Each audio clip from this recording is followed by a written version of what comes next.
नमस्कार दोस्तों, स्वागत है आप सभी का आपके अपने चैनल द रिटेल इन्वेस्टर में। गाइस, गुजरात फ्लोरोकेमिकल्स इसके Q1 के नंबर्स आ चुके हैं। कैसे रहे हैं नंबर, सीधा लेके चलता हूँ रिजल्ट की तरफ। और एक चीज़ ध्यान दीजिएगा, नंबर्स जो है दोस्तों वो यहाँ पर आपको दिख रहा होगा लैक्स में है, तो हमें थोड़ा सा ध्यान से पूरे नंबर्स को पढ़ना रहेगा। ठीक है, तो अब चलते हैं सीधा दोस्तों, डिकोड करते हैं नंबर्स को। सबसे पहले प्योर बिजनेस में रेवेन्यू फ्रॉम ऑपरेशन में देखते हैं, तो ये इस बार आया है 1209 करोड़, जो पिछले क्वार्टर में 1471 करोड़ था, और एक साल पहले दोस्तों ये 1333 करोड़ रुपीस थी। तो क्वार्टर ऑन क्वार्टर और ईयर ऑन ईयर दोनों में ही आपको बड़ी गिरावट दिखेगी।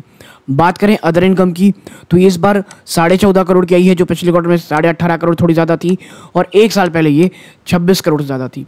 आप इन दोनों को ही जोड़ेंगे तो टोटल इनकम जो निकल के आएगी दोस्तों वो है 1223 करोड़, जो पिछले क्वार्टर में 1490 करोड़ थी, और एक साल पहले 1360.77 करोड़ थी। यानी आप देखेंगे तो ओवरऑल बिजनेस में जो कमज़ोरी है वो लगातार जा रही है दोस्तों। ठीक है, आप देखें, अब बात कर लेते हैं क्या खर्चों ने चीज़ों को कुछ ठीक ठाक किया है। देखिए, कॉस्ट ऑफ मटेरियल देखेंगे तो 445 करोड़ आया, जो पिछले क्वार्टर में 475 करोड़ था, और एक साल पहले 405 करोड़, ऑलमोस्ट सेम है दोस्तों। बात करें इन्वेंटरीज की, यहाँ पॉजिटिव 99 करोड़ की है, जो पिछले क्वार्टर में पॉजिटिव 72 करोड़ थी लगभग, और एक साल पहले ये 40 करोड़ थी। बात करें कॉस्ट ऑफ रॉ, आप कह सकते हैं कॉस्ट ऑफ रॉ और मटेरियल एक्सट्रैक्शन प्रोसेसिंग कॉस्ट, तो ये इस बार 15.5 करोड़ ज़्यादा रही है, जो पिछले क्वार्टर में मात्र 7 करोड़ थी, और एक साल पहले मात्र 7 करोड़ रुपए थी दोस्तों, ऑलमोस्ट सेम। ठीक है, पावर और फ्यूल के खर्चे में कमी आई होगी, तो देखिए कह सकते हैं 221 करोड़ है, जो पिछले क्वार्टर में 236 करोड़ थी, कोई बहुत ज़्यादा गिरावट नहीं है, और एक साल पहले ये 234 करोड़ थी। ठीक है, अब बात करते हैं फॉरेन एक्सचेंज फ्लक्चुएशन में, तो कंपनी को इस बार गेन हुआ है 11 करोड़ का, जो पिछले क्वार्टर में गेन था 14 करोड़, 14.5 करोड़ से ज़्यादा का, और एक साल पहले 14.30 करोड़।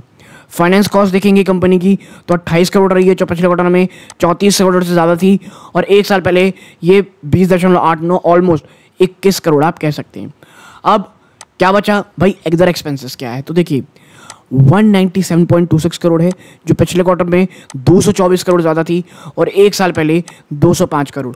और जब आप ये इतने सारे खर्चों को जोड़ेंगे तो कंपनी का टोटल एक्सपेंस आएगा 954.87 करोड़, ऑलमोस्ट 956 करोड़, जो पिछले क्वार्टर में आप कह सकते हैं 1040 करोड़ था, और एक साल पहले 950.9 यानी 951 करोड़। ईयर ऑन ईयर तो बढ़ोतरी है, बट क्वार्टर ऑन क्वार्टर आप कह सकते हैं कि बड़ी गिरावट है। लेकिन याद रखिएगा, आपका धंधा भी तो बहुत कम हुआ है ना। और अब चलते हैं प्रॉफिट बिफोर टैक्स में। देखिए, बात करते हैं प्रॉफिट बिफोर टैक्स की, तो देखिए आप यहाँ पे कंपनी को इस बार 268 करोड़ 0.95 यानी 269 करोड़ का घाटा प्रॉफिट हुआ है, जो पिछले क्वार्टर में 449 करोड़, ऑलमोस्ट 450 करोड़ का प्रॉफिट था, और आप यहाँ देखें जो एक साल पहले 409 करोड़, यानी year on year quarter on quarter बड़ी गिरावट है ये। और प्रॉफिट फॉर द पीरियड, आप अगर प्रॉफिट फॉर द पीरियड देखेंगे तो 201 करोड़ से थोड़ा ज़्यादा है, जो पिछले क्वार्टर में 331 करोड़ था, और एक साल पहले 303। ये एक ह्यूमंगस फॉल है दोस्तों, प्योरली बिजनेस बेसिस में तो है ही, टैक्स के बाद में भी आपको बड़ी गिरावट का यहाँ बड़ी गिरावट देखने को मिल रही है। और जब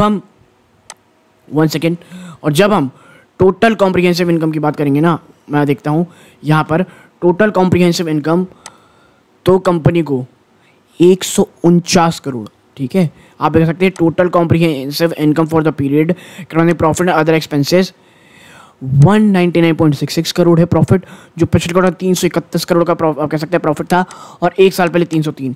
ह्यूमंगस फॉल है।